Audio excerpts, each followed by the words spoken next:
What's going on, guys? Brian's here. Today's the first trading day of 2025. And what did we get? Intraday today, we had a nice bounce off of the lows on the Nasdaq all the way back up to the intraday VWAP. This is the QQQ on the 15-minute time frame. This equated around here to about a 100-point bounce on the Nasdaq. Now, earlier in the afternoon, I pointed out that there was a decent amount of buying pressure off the lower end of the quant trading app buy zone. We'll get into that specifically in a few minutes, but I want to take a step back and first of all, get you guys out of this concept of trying to predict things. Yes, earlier in the afternoon, I was able to identify that around here was a good point to take a long entry for the Nasdaq, targeting at least VWAP, and for a swing trade targeting back up to here. But this concept of predicting is something that it seems takes over the mind of newer traders, whereas experienced traders, we don't look at it as we're trying to predict anything. We are just able to identify areas of where we want to take an entry. We are able to assess how much risk we are willing to give the trade, where we are going to take our stop loss, and where we are looking to take an exit as a profit target. When you walk into the supermarket, and in this case here, you're looking to buy apples.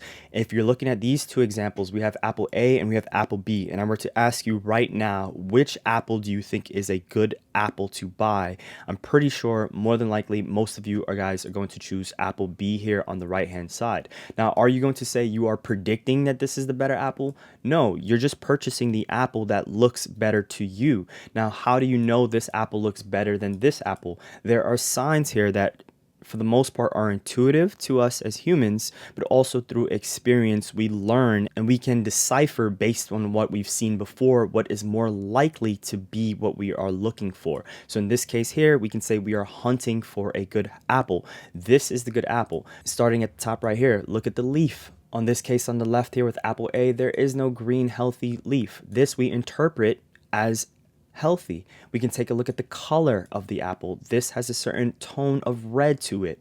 We can take a look at the texture. It is smooth versus the texture on this side. We're not going to say this is an indicator of it being a good apple, nor are we going to say we are predicting this is the good apple. No, we are choosing the apple that looks healthier. If both apples cost $1, and we decide to buy the apple, you are taking a risk of $1 that this is a good apple. You might get home, take a bite in this apple, and realize it is rotten. It is not 100% guaranteed that this is going to be a sweet, tasty, healthy apple, but you have to make that decision when you are trying to buy an apple. The cost is your risk. You are using certain context clues when you are in that supermarket.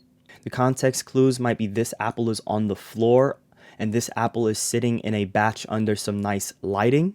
The mere fact that this apple is on the floor might be a reason why you might not want to buy this apple over this apple. But again, there is no guarantee that this apple is going to taste exactly the way you expect it to, nor was there a way to guarantee that this apple is not poisonous for that matter. That is all part of the risk you are willing to take. You are not predicting. The connotation is not that you are predicting anything. The same thing should psychologically apply when you are trading. A beginner trader might look at this and then look back and be like, wow, Brian predicted that the Nasdaq was going to go up. No, I didn't predict anything. I've just seen this particular setup play out hundreds of times before. I like to reduce things to be as simple as possible. If we turn all the indicators off this chart for a second here and we just take a look at price action and volume, let's just start with that. The first clue right here is boom, look at that spike in volume after a sell-off. The next thing that every beginner can take a look at is these candlesticks. Look at the nature of these candlesticks. Look at these long tails or shadows or whatever you want to call them on the candlesticks.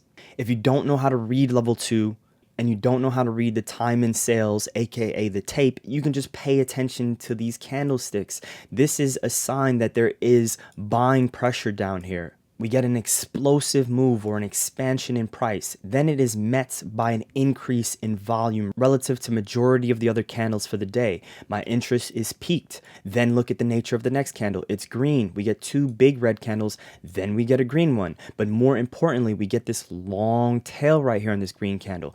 Then we get a red candle. But still, look at this right here. The tail is still relatively long on this candle. Then we get more clues. We get another green candle. We get a decent decent sized tail. And then, wow, what do we get? A really long tail here. This is a dragonfly doji. Knowing the exact name of the candlestick is irrelevant, but I'm just pointing it out to you guys because if you're reading price action and you're talking to other traders, at least having some understanding of what these candlesticks are called can help us communicate with each other. It is a dragonfly doji. You can use Investopedia.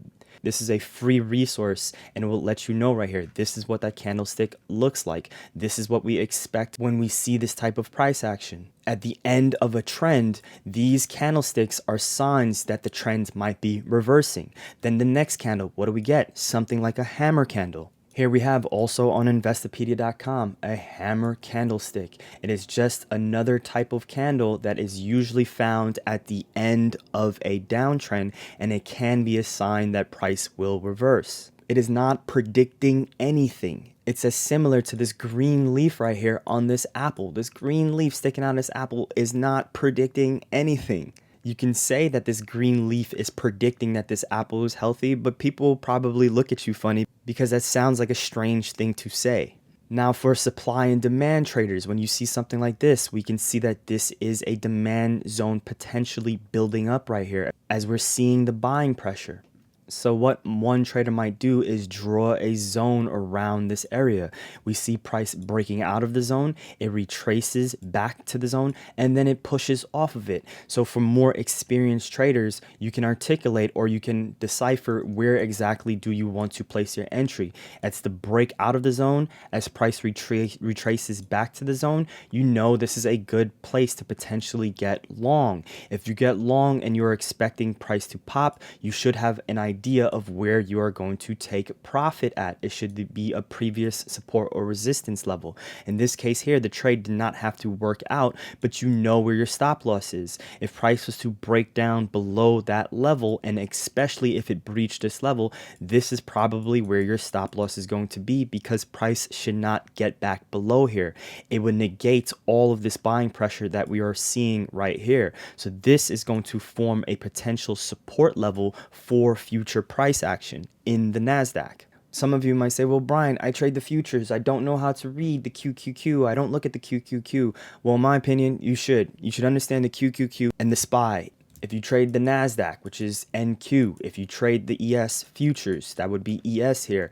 You can focus on just the QQQ. This is one universal symbol here. It is the ETF for the Nasdaq. You can trade any derivative of the Nasdaq. That means if you see a setup like this unfolding in the QQQ, you don't even necessarily have to have your Nasdaq chart up, as price action will relatively be the same. If we were to pull up the Nasdaq, for example, right here, this is it right here. How many points does this move? So let's just say you're not even getting the perfect entry on this retracement, but let's just say you're entering right around here or right around the point in which I pointed it out within the Quant Trading App Discord. From here to here, this bounce with this exit is almost 100 points. It's 95 points right here on the Nasdaq. If you trade the futures, 100 points on the Nasdaq with one NQ contract equates to $2,000. This is a $2,000 trade right here.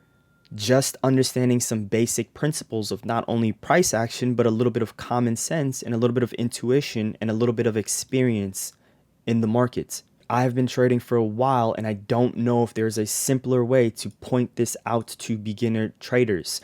Wait for a big move to happen, then sit on your hands for a half an hour, maybe an hour, and see what's going on with price action. Look at the nature of the candlesticks. Save this video for future reference. Take a screenshot of this chart right here and tell yourself the next time if you are going to take a long trade, which on a day like this is a counter trend trade as the market was trending down. If you are going to be long on a day where the market is trending down, then this should be the signs that you want to look for. Same way if you are at a supermarket and you want to buy a healthy or a good looking apple, save this picture. I don't think a lot of you need to save this picture because this is something most humans know. All jokes aside, save this picture here and tell yourself the next time if you want to get long after the market has dropped, does your price action look like this? If it does not look like this, then maybe don't go long. Sit on your hands until you see something you are familiar with. This is just pattern recognition and reading price action. Now, as we jump back to the QQQ, if we want to get a little bit more nuance with it, this is where we have other tools to help us. This is the Quant Trading app weekly script. Link is in the description down below to learn more about Quant Trading app, but this script is generated at the start of the week.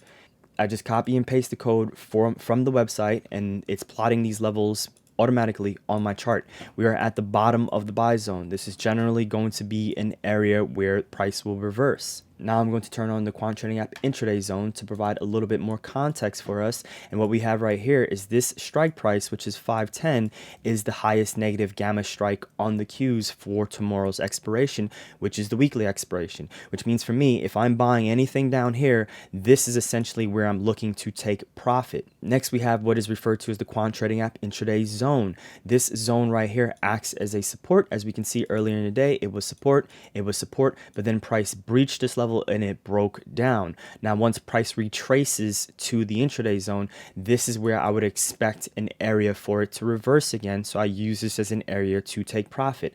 Lastly, let's turn on VWAP, the standard VWAP that's part of majority of trading platforms. We have VWAP right here. So we have VWAP lining up with the intraday zone on this retest. This is the breakdown. So price broke down earlier and now it is retesting that level. So I'm going to use this as my exit if I am long anywhere down here. As we see later on in the QTA Discord right here, so this is it right here. Profit target hit on the intraday QQQ bounce trade. Strong buying pressure off the lower end of the Quant Trading app buy zone. As we can see the tails of the candles pointed out earlier. As price bounced, it retraces back to the intraday zone and gets rejected as VWAP is there as confluence. So boom, right there. This is it on Thinkorswim. This is just a 3-minute time frame. We can see the exact exit right there. We can switch over to 3-minute time frame, and there we have it right here. Just another way of viewing things intraday. I highly recommend you have your 15-minute time frame as it is a stronger time frame to look for these types of patterns. Guys, hopefully you enjoyed this video. Let me know in the comments down below. Like the video, share it if you learned something, subscribe to this YouTube channel if you are new here. This channel is a plethora of trading resources, especially for some of you guys that are looking to become advanced traders using spreads. I love to sprinkle in videos that are just around price action, as to me, price action is the easiest thing to read when it comes to trading. If you would love to see more price action videos this year, let me know in the comments down below. Thanks for watching again. I'll catch you in the next one. Take care.